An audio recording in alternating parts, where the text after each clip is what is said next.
Hi guys, welcome to another video. In today's video I'm going to show you how to bake this nice, delicious, easy to make food or dinner for homemakers. Stay tuned. Let's start. We'll start by prepping the baking tray because this is also going to be our countertop. We are really reducing the workload. You can totally understand me. So we start with parchment paper, 2 tablespoons of cooking oil, then just spread it around. I'm using a butterfly chicken. You can do this at home or you can ask your butcher. I'm scoring it at different sections to ensure that everything bakes evenly and a little bit faster. If you don't have parchment paper, you can substitute with foil. Go in with now the spices and the seasoning. I'm using salt, paprika, turmeric, and a little bit of black pepper.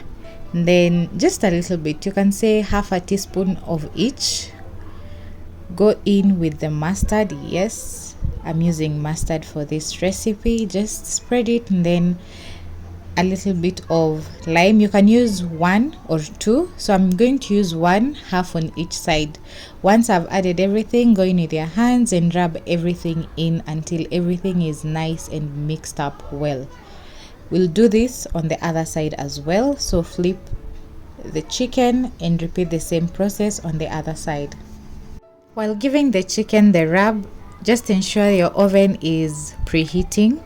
So mine is currently preheating at around 200 degrees for around 10 minutes. This process should take you roughly 10 minutes, not more. Once you're done, go in with 1 tablespoon of oil on both sides. I have used the convectional setting at 200 degrees and the middle deck. So that's how we're going to bake this chicken. It's now ready. The chicken goes in for the first 30 minutes. We're going to bake this for a total of 1 hour 30 minutes. So the first 30 minutes, then we flip. Meanwhile, I am prepping the baby potatoes. You can use the normal ones, wedges and whatnot. Garnish with salt, cumin, and 2 tablespoons of cooking oil. Then just mix it in. Ensure that it is patted dry. Then set this aside and wait for its turn to go in the oven. If you like it a little spicy, you can add some chili or cayenne pepper to go with it. Set this aside and we start with the coleslaw. I am using cabbage and just grated carrots. Shred this into thinner slices as you would prefer. Then mix it with the grated carrot. Before we go in with our seasoning, ensure that the cabbage carrot mixture is properly done, like you mix it totally. Then we go in with the salt, half a lime, black pepper. Then I'm using mayo, 3 tablespoons will do. You can use more or less, but for me 3 works just fine. You can add black pepper as well. This is totally optional. You can leave it out. Then mix it well until it's uniform and everything is spread evenly. We go in with our stir fry. Here you can use any type of vegetable you want. I used a mixture of vegetables from peppers, carrots, baby Brussels sprouts, courgette, and eggplant. Feel free to mix as much vegetables as you want. At the 30-minute mark, I remove the chicken and flip it to the other side. Please be careful as it's still very hot. Just be gentle with it, and if you need assistance, you can always ask for assistance. After I've flipped it, this is where the potatoes go in. Just spread them on one layer and return them back for another 30 minutes.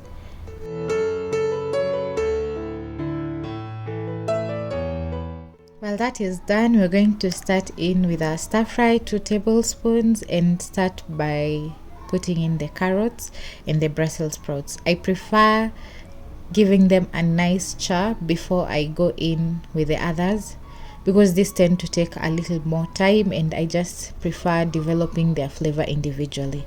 I also added fenugreek seeds. You can use powder or anything that you want. I just feel it elevates the stir fry flavor quite well.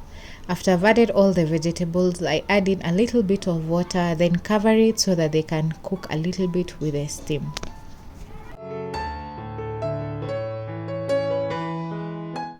At this point, I add the eggplant and a little bit of salt for flavor. Then give it a good stir and cover it once more, just a little bit. I'm covering at intervals of 1 minute because you also do not want it to overcook. Now once it's nice and a little tender, I go in with my soy sauce. You can add as much as you want or as little as you would prefer, and a little bit of lime because I just like my stir fry a little bit tangy. I am also going to add a teaspoon of honey. Yep, it makes it just sweeter. Last but not least, we add some dhania. That is done, and our chicken is also done, but I want to give it a little bit of char on the other side, the side that will face us when we serve it. Yes, so I'll just toss all the other potatoes on the other side and return it back for the last 30 minutes. Other than that, the vegetables are ready and everything is ready. This meal should take you around 1 hour 30 minutes to prepare. While that is done, I'll start with making the mango lassi. This is optional, you can use any juice you want. 2 cups of mala, a whole mango, and just blend. I'm adding ice cubes and a little bit of honey, say 2 tablespoons of honey, then blend it, and this is ready to serve. However, if your mango is really sweet, you do not need to add any honey. Just blend and add a little bit of cardamom. A 1/4 teaspoon is enough. Set this aside and let's serve. Our meal is ready out of the oven, effortless, and looks just amazing. Let's plate this.